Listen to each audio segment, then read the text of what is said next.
오늘은 에베소서 강의의 18번째 시간으로 건강한 성도의 열매라는 제목으로 함께 은혜를 나누고자 합니다. 여러분, $100 지폐에 누구의 얼굴이 그려져 있는지 여러분 알고 계십니까? 네. 누구죠? 벤자민 프랭클린의 얼굴이 그려져 있습니다.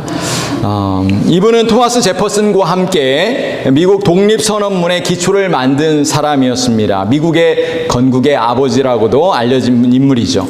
그가 필라델피아에 살고 있을 때 어떻게 하면 주민들에게, 이웃들에게 도움을 줄 수 있을까 이렇게 고민을 하면서 어느 날 그는 아름답고 환한 등을 하나 준비해서 집 대문 앞에 선반을 만들고 그 위에 올려놓았습니다.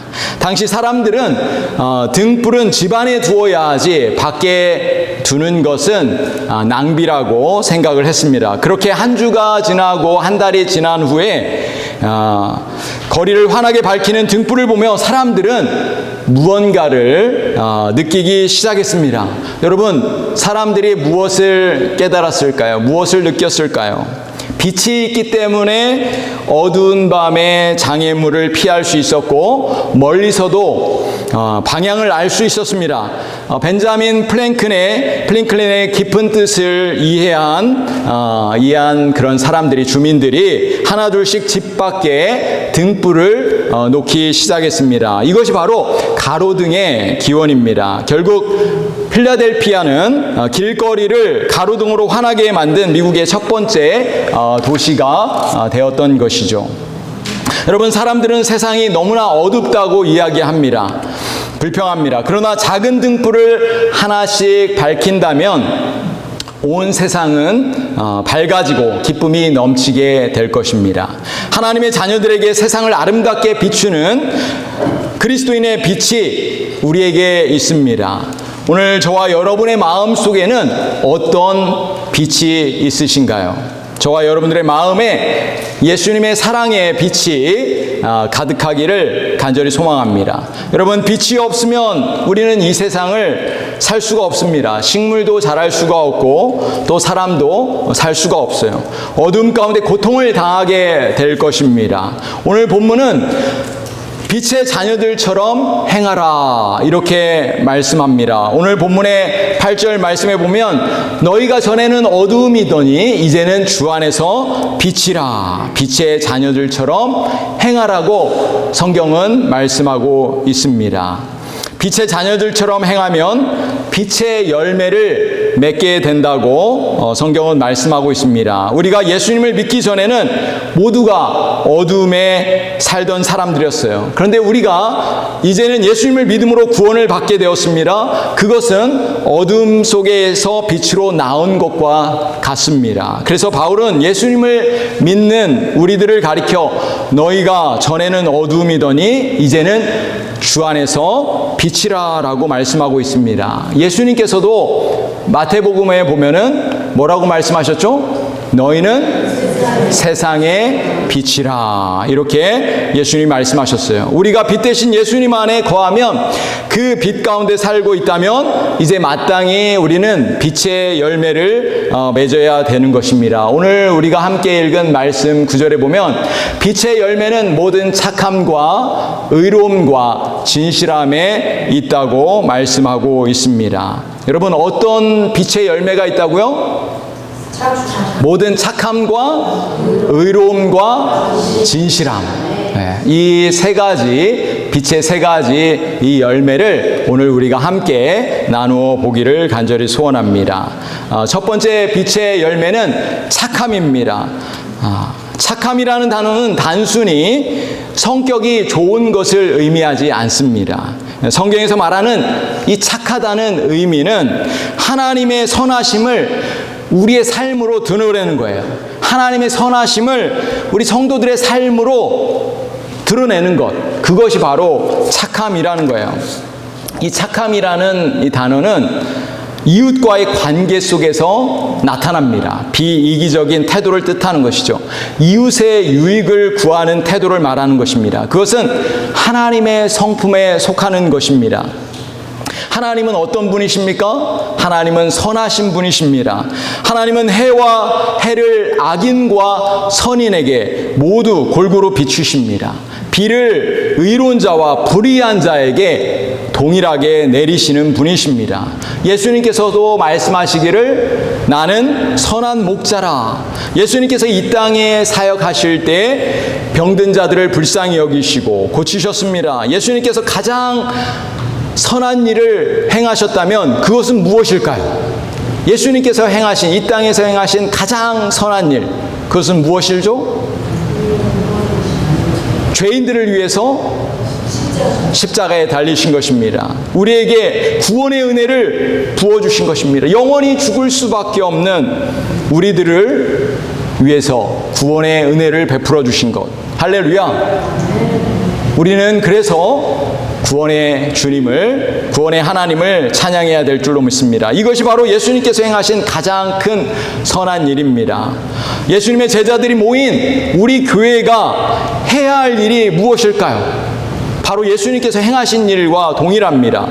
복음의 기쁜 소식을 전하는 것입니다. 영혼 구원과 제자를 만드는 일, 그리고 온 열방에 복음을 전하는 일에 교회가 초점을 맞추어야 되는 것입니다. 우리 교회는 지난 7월 한 달 동안에 2가지 선한 일을 했습니다.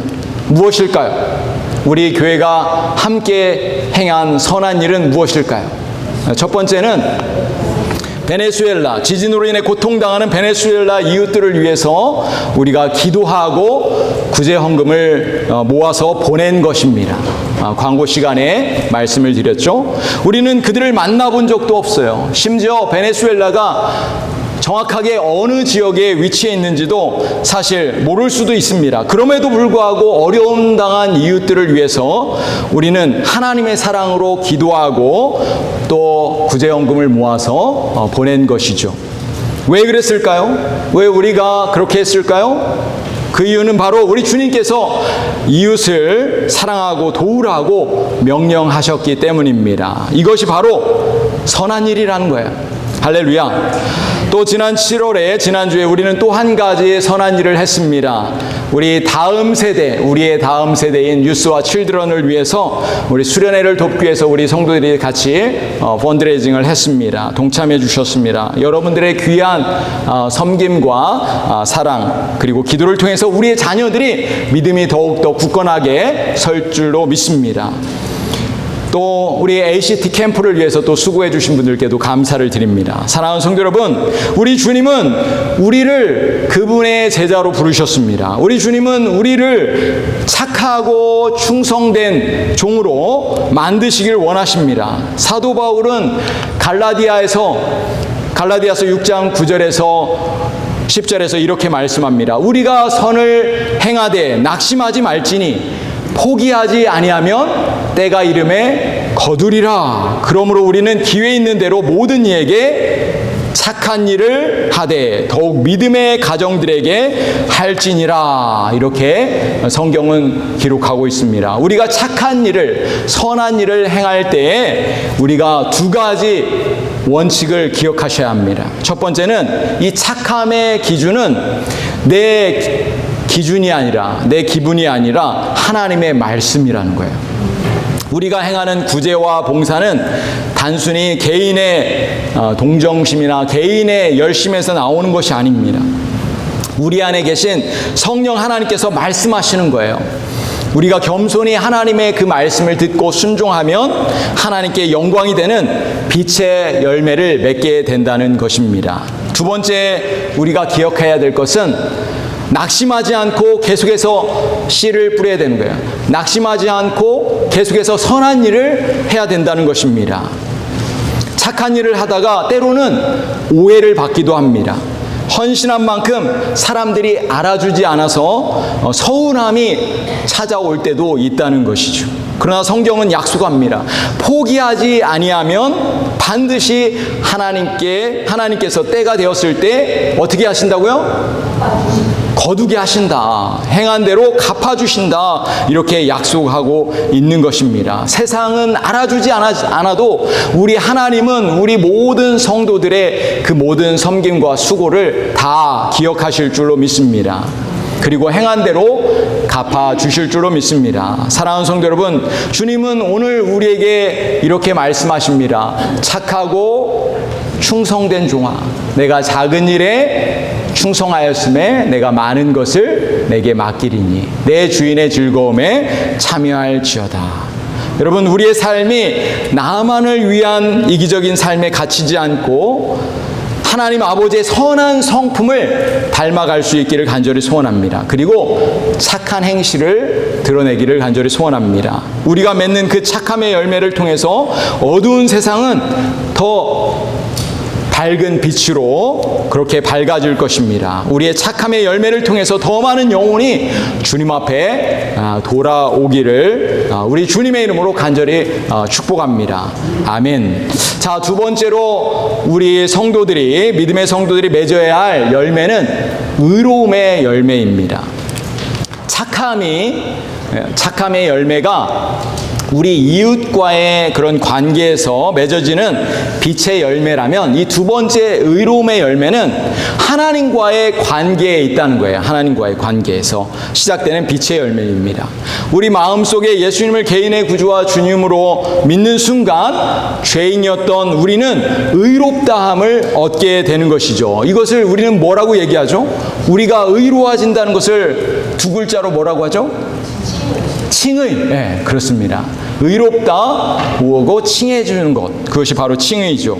로마서 3장 10절에 보면은 뭐라고 하냐면, 기록된 바 의인은 없나니 하나도 없으며. 여러분, 이 세상에 의인은 없습니다. 그러나 하나님께서 예수님의 그 십자가의 사건을 통해서 우리를 의롭다고 칭해 주신 거예요. 사람이 어떻게 하면 의롭게 될 수 있습니까? 어떻게 하면 의로워질 수 있죠? 믿음으로, 오직 믿음으로 의롭게 되는 줄로 믿습니다. 로마서 3장 28절 말씀을 우리 한번 보시면은, 이 말씀이 없나요? 로마서 3장 28절에 보면, 그러므로 사람이 의롭다 하심을 얻은 것은 율법의 행위에 있지 않고 믿음으로 되는 줄 우리가 인정하노라. 이렇게 성경은 기록하고 있습니다.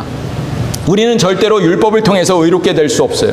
행위를 통해서 의롭게 될 수 없어요. 오직 믿음으로 의롭게 되는 줄로 믿습니다. 오직 하나님만이 의롭다고 칭해 주시는 거예요. 여러분, 우리가 너무나 잘 아는 사건이 하나 있죠? 십자가의 강도. 그 사건을 잘 아실 것입니다. 예수님께서 십자가에 못 박히실 때 좌우편에 있던 두 강도 중 한 사람의 이야기입니다. 그는 평생 하나님을 알지도 못했고 수많은 죄를 지었습니다. 남에게 피해를 주며 살아온 법정 최고형의 죄수였어요. 그에게는 하나님 앞에 내세울 만한 선한 일이 단 1%도 없었습니다. 그러나 그는 십자가 위에서 자신의 죄를 인정하고 예수님을 바라보며 간구했어요. 뭐라고 간구했죠? 여러분 기억나십니까? 예수님, 당신의 나라에 임하실 때 나를 기억하소서라고 이렇게 예수님께 말씀을 드렸잖아요. 이때 예수님은 그에게 뭐라고 말씀하셨죠? 내가 지금까지 지은 죄를 먼저 다 갚아라. 내가 살아온 삶은 의롭지 못하니 너는 천국에 들어갈 자격이 없다 라고 이렇게 이야기했나요? 아니죠. 우리 주님은 오직 그의 믿음의 고백 하나만을 보시고 선언하셨어요. 내가 진실로 내게 이르노니 오늘 내가 나와 함께 낙원에 있으리라. Truly I say to you, today you will be with me in paradise. 할렐루야. 사랑하는 성도 여러분, 이 강도가 구원받고 하나님 앞에 의인으로 인정받은 이유가 무엇입니까? 그의 행위나 자격 때문이 아니었습니다. 그는 율법을 지킬 시간도 또 착한 일을 행할 시간도 없었어요. 그러나 그 순간 예수님을 주님으로 믿고 바라보았을 때, 고백했을 때 주님은 그의 모든 죄를 덮으시고 의롭다고 칭해 주신 것입니다. 이것이 바로 우리가 받은, 우리 믿음의 성도들이 받은 은혜인 줄로 믿습니다. 믿음은 행위로 얻는 것이 아니라 의로움으로 우리 주님이 칭해 주시는 것입니다. 사랑하는 성도 여러분, 그렇다면 우리가 어떻게 의로움의 열매를 맺을 수가 있어요? 우리가 할 수 있는 것이 아무것도 없는데 어떻게 의로움의 열매를 맺을 수 있을까요? 우리가 해야 할 일은 하나님께서 베풀어 주신 그 은혜에 감사하는 거예요. 믿음으로 고백하는 것입니다. 하나님을 신뢰하는 것, 그렇게 할 때 우리가 의로워지는 줄로 믿습니다. 믿음으로 고백할 때 우리 주님은 의롭다 칭해 주시는 줄로 믿습니다. 오직 하나님만이 우리를 의롭다 인정해 주셔야만 우리가 의로워질 수 있는 것이죠. 여러분, 스스로 의롭다 생각하는 것은 자기의 생각입니다. 하나님의 편에서 의롭다 인정해 줄 때 우리는 의로움의 열매를 맺게 되는 줄로 믿습니다. 우리 믿음의 성도들이 하나님의 말씀에 순종하며 또 의로움의 빛의 열매를 맺을 수 있기를 간절히 소원합니다. 우리는 이미 예수 그리스도의 십자가의 은혜로 의인이라 칭함을 받은 사람들입니다. 이제 우리의 삶은 의인이 되기 위해서 몸부림치는 것이 아니라 이미 의인이 되었기 때문에 그 은혜에 감사하며 의로운 삶을 살아내는 것, 그것이 우리가 해야 되는 것인 줄로 믿습니다. 날마다 이 포도나무 되시는 주님과 함께 뿌리를 내리십시오. 내 욕심과 욕망을 내려놓고 하나님의 말씀을 붙드십시오. 그리하면 여러분의 삶 속에 예수 그리스도로 말미암아 의의 열매가 가득 맺히게 될 줄로 믿습니다. 우리 시편 37편 5절 6절 이 말씀 같이 한번 읽어볼까요? 내 길을 여호와께 맡기라. 그를 의지하면 그가 이루시고 내 의를 빛같이 나타내시며 내 공의를 정오의 빛같이 하시리로다. 아멘. 우리 믿음의 성도들이 다 하나님 앞에 맡기고 믿음으로 그렇게 살아가시기를 우리 주님의 이름으로 간절히 축복합니다. 자, 세 번째 열매가 있습니다. 빛의 열매가 있습니다. 바로 진실함입니다. 진실함. 이 진실함은 거짓이 없는 삶이죠. 겉과 속이 같은 삶을 살아가는 것입니다. 첫 번째 열매가 뭐라고 했죠? 첫 번째 열매가 착함. 착함의 열매. 두 번째 열매는 의로움의 열매. 그 다음에 세 번째 열매는 진실함의 열매. 착함과 의로움과 함께 이 진실함도 하나님의 본질적인 속성, 하나님의 성품에 속해 있습니다. 하나님은 진실하신 하나님이시죠. 거짓이 없으신 분이십니다. 우리 하나님의 자녀들이 진실하신 하나님을 닮아가야 돼요?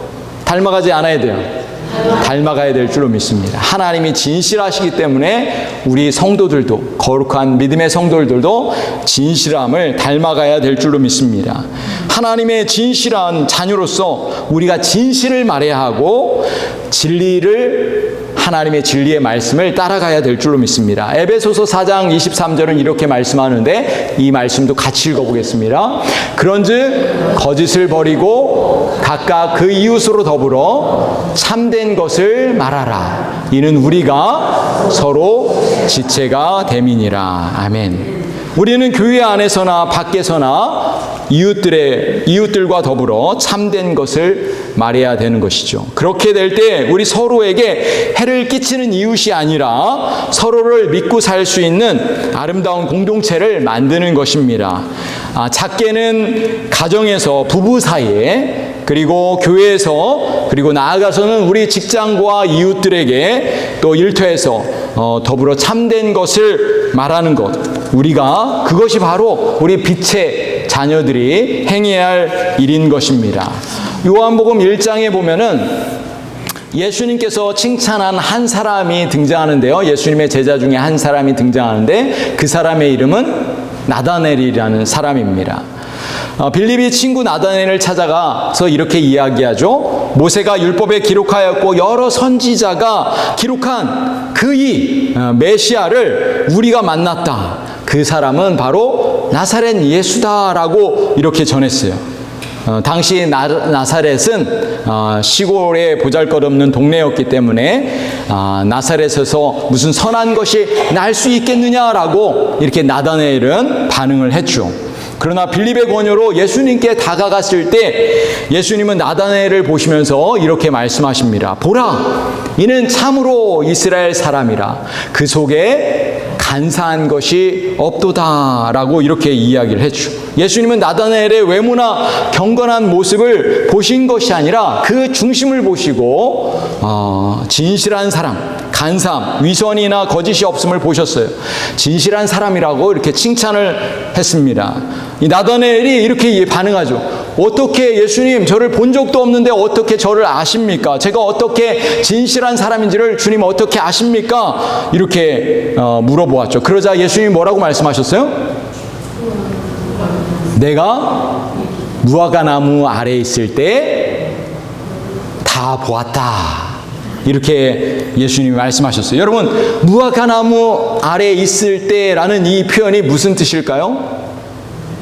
이 표현은 평소에 무화과 나무 아래서 기도하고 하나님의 말씀을 읽고 묵상했던 그 모습을 우리 예수님이 보셨던 것입니다. 하나님 앞에서 진실하게 살려고 끊임없이 노력했던 이 나다나엘의 그 진심을 우리 주님이 다 보고 계셨던 것입니다. 할렐루야. 사랑하는 성도 여러분, 우리 주님께서 오늘 우리에게 찾으시는 빛의 열매가 바로 이것입니다. 주님 앞에 또 사람 앞에서 간사함이 없는 이 나다나엘 같은 진실함이 우리의 성도들에게 있기를 간절히 소원합니다. 겉과 속이 같은 사람을 우리 주님은 찾고 계신 거예요. 그런 진실한 사람을 통해서 하나님의 나라를 이루시길 원하십니다. 우리 모두가 하나님 앞에서 또 이웃들 앞에서 진실한 거짓이 없는 그런 우리 모두가 되길 원합니다. 오늘 본문은 10절에 이렇게 말씀합니다. 주를 기쁘시게 할 것이 무엇인가 시험하여 보라. 우리 믿음의 성도들이 해야 할 일이 무엇인가요? 어떻게 하면 하나님을 기쁘시게 할 것인가? 우리가 늘 기도하며 그리고 그 말씀을 실천하며 살아야 될 줄로 믿습니다. 미국의 철광왕으로 알려진 앤드류 카네기가 어릴 적 스코틀랜드의 시골 마을에서 살 때의 일이었습니다. 당시 그가 다니던 시골 교회는 전등이나 가스등이 없어서 주일 저녁 예배 시간이 되면은 교회가 매우 어두웠어요. 이 담임 목사님은 성도들에게 저녁 예배에 오실 때 한 가지씩 부탁을 드렸어요. 성도 여러분, 주일 예배 오실 때 각자 집에서 사용하던 작은 촛불이나 램프 하나씩을 들고 오십시오. 이렇게 이야기했어요. 어린 카네기는 자신이 들고 간 그 작은 등불 하나가 큰 예배당에 무슨 도움이 될까 이렇게 의심했습니다. 그러나 예배 시간이 되어서 성도들이 하나씩 가져온 그 작은 등불을 또 촛불을 그 예배당에 지정된 장소에 내려놓자 캄캄하던 그 예배당이 빛으로 환해지기 시작했습니다. 목사님은 그 광경을 보면서 성도들에게 이야기를 했어요. 성도 여러분, 보십시오. 우리 한 사람이 들고 온 불빛은 작고 보잘것이 없습니다. 그러나 우리가 함께 모여 그 빛을 모을 때 어두운 성전은 예배당 전체가 이렇게 환하게 밝아졌습니다. 여러분, 마찬가지입니다. 이 세상도 마찬가지입니다. 성도 한 사람 한 사람의 삶의 자리에서 착함과 의로움과 진실한 그 빛을 발할 때 어두운 세상 비로소 하나님의 나라의 빛으로 환하게 밝아질 것입니다. 이렇게 이야기했다는 것이죠. 사랑하는 성도 여러분, 오늘 우리 교회가 지난 49년 동안 이 지역사회에 존재해온 이유도 바로 이것입니다. 우리가 들고 있는 작은 빛은 세상의 거대한 어둠에 비하면 보잘것 없을지도 모릅니다. 그러나 한 사람 한 사람이 우리의 가정에서 또 일터에서 착함의 손길을 펴고 의로움의 손중을 드러내며 진실함의 삶으로 작은 등불을 켤 때 우리 교회는 세상을, 어두운 세상을 환하게 밝히는 그런 가로 등불이 될 줄로 믿습니다. 50주년을 바라보는 지금 주님은 우리에게 거창한 것을 요구하지 않으십니다. 주님이 주신 그리스도의 빛을 가지고 여러분의 삶의 자리로 들어가서 작은 등불 하나를 밝히길 원하십니다. 그 작은 빛이 모일 때 이 어둠의 세상은 주님의 은혜와 사랑으로 가득 차게 될 줄로 믿습니다. 오늘 말씀을 통해서 우리는 과연 지금 어떤 열매를 맺고 있는지 우리 자신을, 우리의 가정을, 또 우리 교회를 돌아볼 수 있기를 간절히 소원합니다. 특별히 오늘 말씀을 통해서 빛의 열매를 맺어가는 교회와 성도들이 되실 수 있기를 간절히 소원합니다. 우리 성도들이 가는 곳마다 빛이 드러나기를 소망합니다. 우리의 가정과 자녀들, 그리고 우리 이웃들에게 착함과 의로움과 진실함의 그 선한 열매들을 통해서 선한 영향력을 미치는 우리 성도들, 우리 교회가 될 수 있기를 간절히 소원합니다. 오늘 말씀은 잠자는 자여 깨어 일어나라, 빛의 자녀로 살아가라고 말씀하고 있습니다. 우리 교회가 그렇게 빛의 자녀로 세상의 빛이 되시기를 우리 주님의 이름으로 간절히 축복합니다. 한번 옆 사람 보시면서 이렇게 말씀해 주세요. 당신은 세상의 빛입니다. 당신은 세상의 빛입니다. 빛의 자녀로 살아갑시다. 이렇게 빛의 자녀로 살아갑시다. 아멘. 우리 이 시간 다 같이 일어나셔서